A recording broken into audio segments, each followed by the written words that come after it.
Hola Ale, ¿cómo estás? Bienvenido a ¿Dónde estamos cuando estamos? ¿Cómo andan? ¿Cómo están ustedes? Muy bien, muy bien. ¿Está un poquito congestionado o me parece?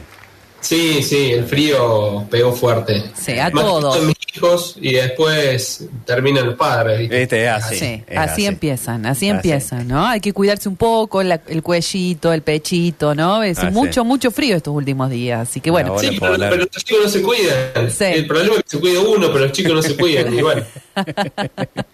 Bueno, agradecidos por tenerte acá en este espacio, en el Grupo Radial Centro, y la verdad que habernos destinado un tiempito de tu tarde, bueno, más que agradecidos, así que bienvenido. Él es Alejandro Pereira, docente, bueno, compañero nuestro, es economista, así que muchísimas gracias, Alejandro, por estar aquí. Bueno, y te llamamos para que nos cuentes algunas cosas que lo que pasaron en la semana, como por ejemplo, el dólar subió a 1.260 pesos en este último tiempo. Uh-huh.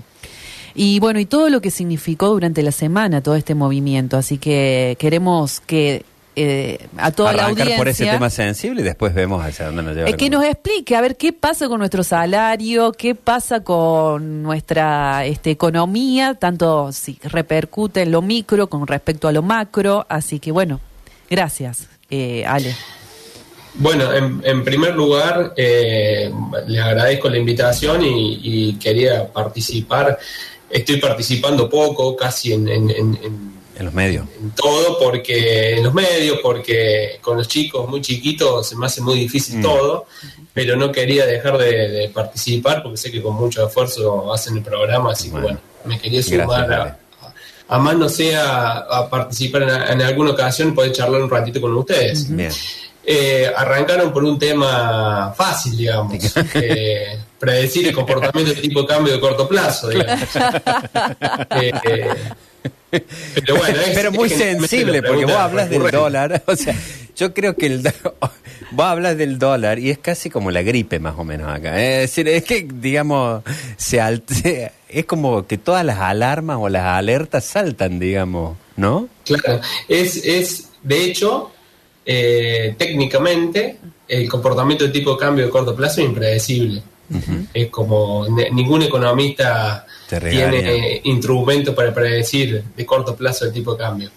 Pero sí podemos charlar un poquito sobre algunas características del tipo de cambio. Por ejemplo, que el tipo de cambio está en una banda, es una flotación restringida, o también se le conoce en la literatura como flotación sucia, y por lo tanto es normal de que suba o de que baje según el acontecimiento. Justamente el gobierno elige, o la literatura indica, que ante una situación de escasez de reservas, cuando el Banco Central no tiene reservas, deja flotar el tipo de cambio, porque eso permite al Banco Central no entregar reservas ante sino intervenir, digamos. Claro, a comportamientos que desea restringir y por lo tanto, como no tiene que intervenir, no utiliza reservas que no tiene, digamos, que valga la redundancia.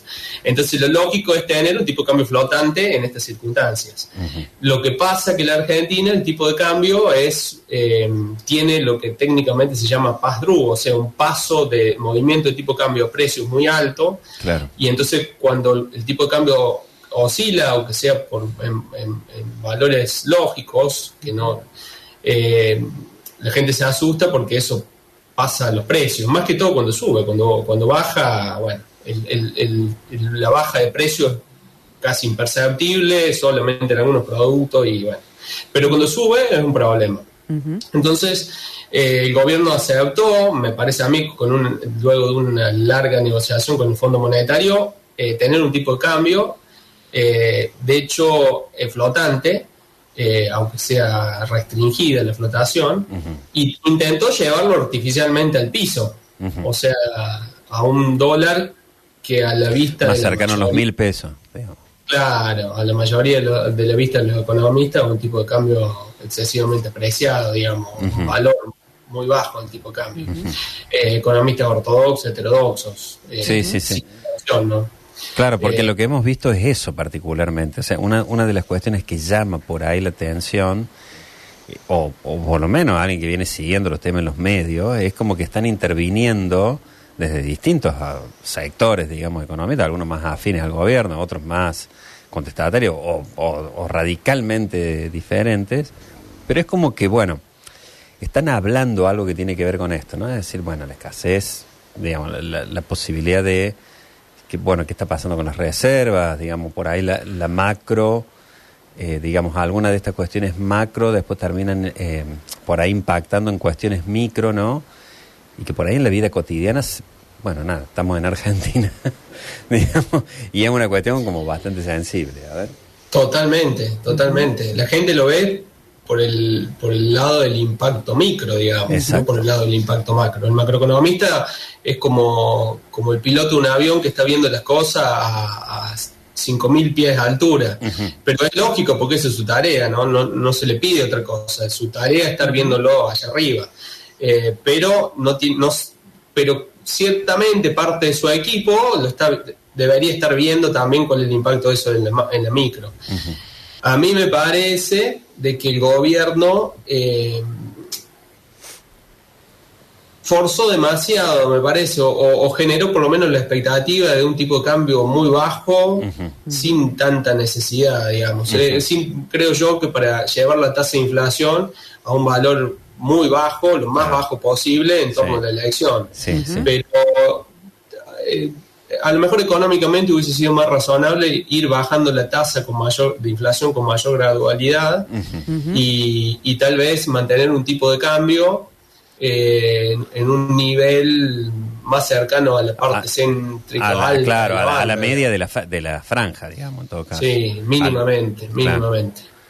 ¿Por qué? ¿Cómo impacta eso? Contanos un poquito eso, Ale. Porque, digamos, por ahí uno dice, bueno, estamos hablando de estas cuestiones, pero en la micro, en la diaria esto, porque uno por ahí tiene la sensación, que es una de las cosas por las cuales están corriendo hoy a algunos economistas más afines al gobierno, ¿no? Decir, bueno, al final antes era la inflación, ahora son las tarifas y por ahí los servicios, o digamos por ahí el incremento en los precios de los servicios que vienen como escalando, digamos, un poco por ahí, un poquito más progresivamente que la inflación, ¿está? O se van acomodando, digamos, le pueden poner los términos que quieran, pero se van incrementando las tarifas, entonces, bueno, digamos, la caída del salario real se complica, es decir, lo que uno tiene en el bolsillo empieza como a destinarlo o tiene la sensación de que se está destinando cada vez más a algunas cuestiones que no terminan siendo cuestiones, bueno, no sé, estábamos hablando también de esta semana de los cortes, o de la semana, digamos, de los cortes del gas, el suministro del gas de algunas industrias, digamos, esto trae aparejado algunas cuestiones, ¿no? Pero digo, ¿es más o menos así? ¿Lo estoy interpretando más o menos bien? No, es como lo indicaste. O sea, el aumento del tipo de cambio genera lo que se llama pass-through, que es un traspaso casi automático hacia los bienes transables, fundamentalmente. Transables son aquellos bienes que están ligados al comercio internacional. Generalmente en la jerga económica se los relaciona con aquellos bienes que no tienen que ver con servicios, sino con bienes que pueden ser comercializados internacionalmente, exportables e importables. Por ejemplo, entonces, petróleo, digamos. Claro, bueno, petróleo, pero bueno, no sé, de televisores, computadoras, todo, gran parte, yo te diría que gran parte de los insumos, de los bienes que consumimos a diario son de origen importado. Cuando agarramos un auto producido en la Argentina, nos encontramos que el 90% del auto es un insumo importado, salvo algunas partes que se producen acá. Entonces, ese auto obviamente modifica su valor automáticamente cuando se te modifica el tipo de cambio, es casi directo. Claro. Y después eso se hace cascada sobre el sector no transable, o sea, sobre servicios en una etapa posterior. Empieza y a ver, ¿cómo uno podría explicarle eso a la gente? Bueno, supongamos que el muchacho, que el peluquero, ingresó en un autoplan y empezó a pagar un plan de un auto o intenta comprarse un auto, entonces ve que el valor del auto le sube, entonces él lo que va a intentar hacer es ajustar el ingreso que tiene por su trabajo. No va a ser total el aumento del auto, pero intentar ajustarlo para llegar a cubrir la cuota que antes cubría. Entonces ahí va tenés un decantamiento hacia el sector servicios. Y a la larga, en el mediano plazo, el cambio total del tipo de cambio va a parar a precios. O sea que vos solamente tenés, supongamos, si el tipo de cambio, voy a tirar un número, se devaluara el 30%, a lo mejor en una primera instancia tenés solamente un 10% de aumento en precios en el corto plazo, pero a la larga va toda la modificación cambiaria a precios. Por eso que en Argentina siempre hay una gran tendencia de los ministros de Economía a tener los tipos de cambio controlados, fijos o cuasi fijos, claro. que es algo que en el mundo se ha dejado de usar, porque los tipos de cambio fijos o cuasi fijos son muy efectivos para anclar la economía, pero también son motivos de grandes crisis, ¿no? Porque cuando no se pueden sostener son motivos de grandes crisis, y nosotros tenemos mucha experiencia en ese tema. Ale, yo te quería hacer una consulta, porque te corro un ratito de ahí de lo que veníamos conversando. Se observa cotidianamente, ¿no? A través de los análisis, a través de lo que uno ve en los medios de comunicación, lo que conversa también con la gente, como que si existe, yo quiero saber si estás de acuerdo o no, o si esta mirada te parece que está correcta o no, y bueno, lo charlamos, exactamente. Como que hay dos Argentinas, ¿no? Una Argentina que puede acceder a un determinado cambio y la posibilidad de poder viajar al exterior, de poder consumir, ¿no? Como que se da la perspectiva de que hay un aumento de consumo en distintos sectores sociales, y después que podrían ser los menos, ¿no? Y después hay otra Argentina que no llega a fin de mes, que le cuesta pagar las tarifas, que está con deudas, sobre todo una de las primeras deudas que son bastante de cuello de botella y que cada vez se van haciendo más grandes, que son las de las tarjetas de crédito, ¿no? Digo, pensando en cuestiones muy básicas y cotidianas, ¿no? ¿Cómo puede convivir estas dos Argentinas de aquí en adelante, ¿no? Con tanta diferencia, digamos, de recursos. Bueno, es interesante tu pregunta. Y yo te respondería más que eso va más a un comportamiento micro de la política económica más que de la macro. O sea, la función del macroeconomista es estabilizar. Luego queda el camino de observar o analizar cuál es el nivel de desigualdad que tiene tu población y cómo vos contás o generás o creás diferentes instrumentos para actuar sobre ese nivel de desigualdad. Pero son situaciones que son como dos mecanismos diferentes. Mira, te voy a dar un ejemplo porque es importante tu pregunta, porque es importante entender bien eso, porque es un tema que en la Argentina siempre se discutió y se discute mal. Claro. Cuando uno entra una persona entra a un hospital descompensado, el médico no está pensando, no voy a cortar acá porque a lo mejor queda una cirugía o queda una marquita, o que está en una situación donde estabiliza el paciente o pierde la vida. Después, una vez estabilizado el paciente, uno puede hacer un análisis y decir, bueno, ¿cómo puedo hacer de que a partir de ahora su calidad de vida mejore en base a lo que le pasó? Este sería el caso el mismo ejemplo lo podemos llevar a la macroeconomía. Cuando vos tenés una macroeconomía descompensada, vos estás evitando de que vuele por los aires. No estás viendo los colaterales menores de ese. Digo menores, se puede malinterpretar. Pero no es menor tener desigualdad o pobreza. Está bien, lo que pasa es que si el macroeconomista no la evita, la tasa de pobreza sube. Yo no tengo ninguna duda que si la Argentina hubiese ido una hiperinflación, la tasa de pobreza sería más alta. De eso no hay duda. Es casi, te diría yo, es matemática. Porque se licúan todos los ingresos y por lo tanto, como vos medís pobreza por ingreso, automáticamente tenés una pobreza estratosférica. Es totalmente lógico. Entonces, una vez estabilizada, cuando vos estabilizaste tu macroeconomía, a partir de ahí vos observás cómo se distribuye básicamente el ingreso dentro de la población, observás la desigualdad de la población, los niveles de desigualdad y qué instrumentos tenés para avanzar sobre esas características. Argentina es un país que tiene altos niveles de pobreza, altos niveles de desigualdad, eso ustedes lo saben, porque aparte son datos conocidos. Y este tipo de programas generalmente tiene un efecto, un impacto alto sobre los sectores bajos y un impacto alto sobre los sectores medios. ¿Qué ocurre? ¿Qué tiene diferente, creo yo, este programa con respecto a otros? Con respecto a otros, que esta vez el gobierno intenta mantener una red de contención transfiriendo ingresos a los sectores bajos, pero el nivel de ingresos de los sectores medios se está comprimiendo de una forma fenomenal, ¿no? Claro. Los sectores medios están viendo comprimido su ingreso de una forma fenomenal. Claro. Yo creo que allí habrá que ver después electoralmente cómo le juega eso al gobierno, pero es un dato empírico. Sí. Y cómo se comprimen los niveles de ingreso del sector medio, de los sectores medios, más allá que el sector medio después uno lo puede clasificar en diferentes estamentos. Voy a hablar del sector medio como si fuese uno general. Se comprime porque te suben las cuotas de los colegios privados de los chicos, te sube la ropa, te sube la comida, son todos bienes.